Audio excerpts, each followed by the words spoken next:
I think this small business of mine is starting to take off. I have a few local repairs in the queue, and people are sending me things from across the country to repair. Let's dive into this one. What's up, YouTube? Today on the workbench, another Disney DVD player. This one was sent to me by a commenter on one of my videos. Reached out and asked me if I could take a look at it. It doesn't power on. I'll dissect it. We'll see if it's just a power supply issue. The red light does come on, but it fails to power up, which normally means a power supply issue. Some DVD players will lock out if there's a mechanism problem, but normally at least turns on and tries to cycle first before it locks out. So I'll get this open and be back in a minute. I've got it mostly removed from the chassis. The faceplate will not come off without removing the disc tray cover here, so I think we can work around that.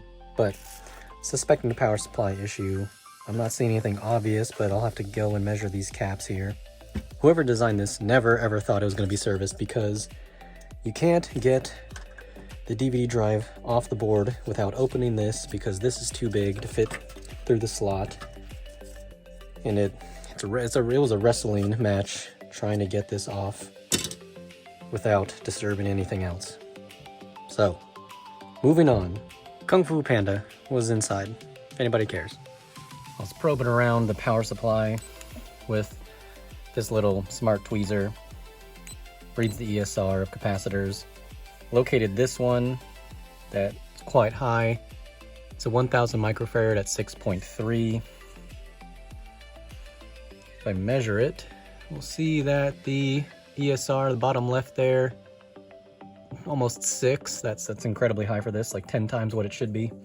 So I don't have 1000 at 6.3, but I do have an 1000 at 16 volts. When swapping capacitors, you do your best to match the capacitance, and you need an equal or higher voltage. So if we measure this one here, see, 64 about milliohms, quite a difference. So we'll pop this in and see if the thing will start up. Okay, these leads are really short on this because I did borrow this capacitor, so we're gonna try to just glue that in here right before I solder it in, just so it stays put. And we're just gonna hit this oh so gently.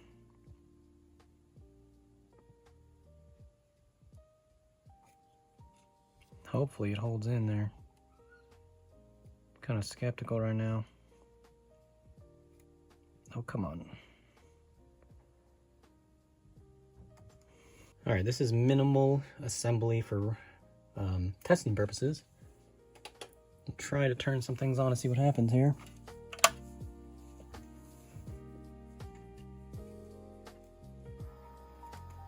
Hit the power button. That's the only activity we've gotten the whole time. So I don't know which one's eject. Which I don't have anything. Oh, hold on. It says here. Look at that. Look at that. I think we got it. Let me get that Kung Fu Panda disc. Slide that back in. I'm hoping just one capacitor. Oh, please work. There's something on screen. I should cover it with something. Just no copyright, but look at that. Bada bing, bada boom. A little ironic that the first cap to go in this power supply is 105 degrees, and all the rest of them are 85 degrees. But either way, I'll let the customer know that his unit is now working. If you like this content, hit that like button, please subscribe, and I'll see you on the next one.